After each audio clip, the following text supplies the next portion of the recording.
Welcome to Chillin' 101. We hope this video helps. In this video, I will show how to use Tradingview Craig step by step. Open Tradingview, sign in, and navigate to the public library to find the Craig script, then add it to a clean chart. Adjust the time frame, enable alerts if needed, and save a new layout.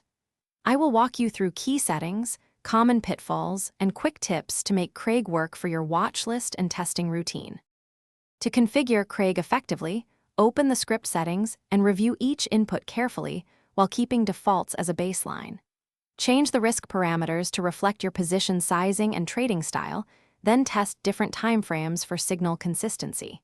Turn on alerts for entries and exits, and tweak visuals so signals stand out on your chart. These small changes will make Craig easier to read and faster to act on. Start by backtesting Craig visually across weeks or months to see how signals played out historically, then move to a paper trading account for live practice without risk. Keep position sizes small while you confirm the script handles different market conditions.